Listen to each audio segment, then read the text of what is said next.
Here's my last installment of my remake of the Johnston Gang. As always, thanks for watching, and please take time to like and subscribe. Thanks so much.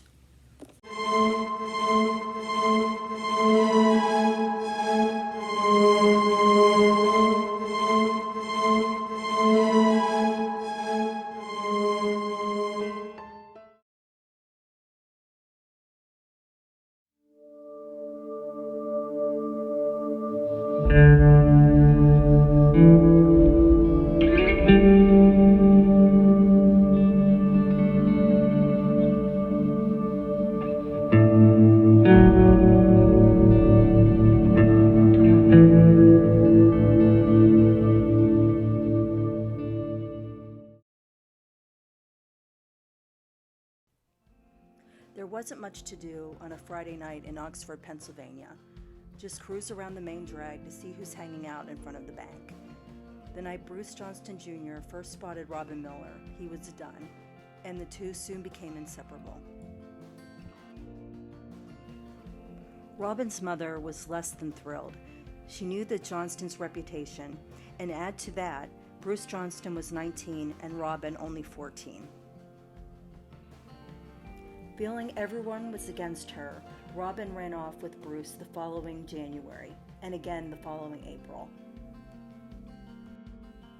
In June, little Bruce was arrested for stealing $1 worth of gas from a tractor and tractor parts. He was sentenced to Chester County Farms Prison, where Bruce Sr. refused to bail him out. Having no choice but to sit and wait out his sentence, Bruce Jr. survived by waiting for visits from Robin. He remarked several times to other inmates that he planned to marry Robin and go straight once he was released. Robin visited Bruce on a regular basis, but it was one visit in particular in July that would change everything.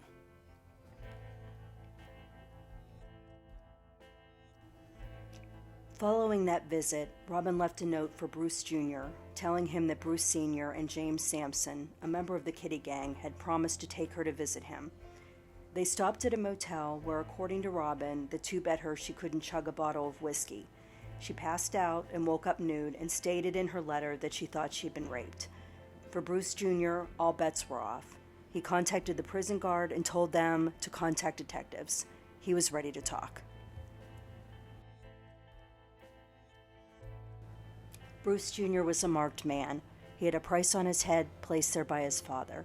Authorities wanted to keep him safe, but Bruce wanted to be out of prison so he could be with Robin.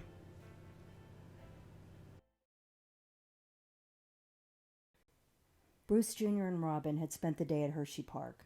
After midnight, they pulled their car into the driveway of Robin's family home, where the two had been living. They were unaware that David and Norman, Bruce Jr.'s uncles, had spent the entire day lying in wait, and they were about to be ambushed. Robin was shot once in the jaw. Bruce was shot 9 times. When police arrived, they found Bruce Jr. kneeling over Robin, begging for help, but it was too late. Bruce Jr. was under tight security. He was flown in by helicopter to testify against his father and uncles. Bruce Sr. passed away in prison in 2002.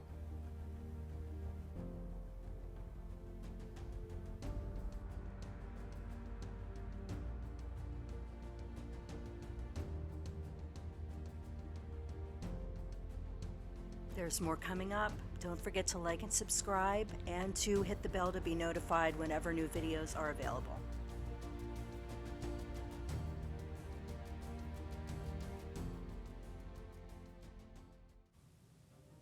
In 1999, Norman Johnston executed a daring prison escape from maximum security prison SCI Huntington.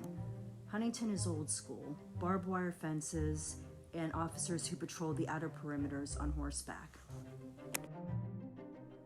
Norman would starve himself until he could actually fit through the bars of the window of his cell. He would use people he still had on the outside to gather information on prison guards and nurses, such as names of their children and what buses they took to school, until they had no choice but to smuggle in materials that Norman asked for, mainly to build a dummy head he could put in his bed, which gave him a tremendous head start before guards even knew he was missing.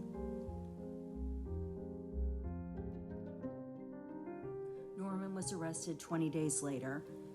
He was caught whenever he could not figure out how to work the gas pumps outside a gas station, and the clerk in the store was able to identify him.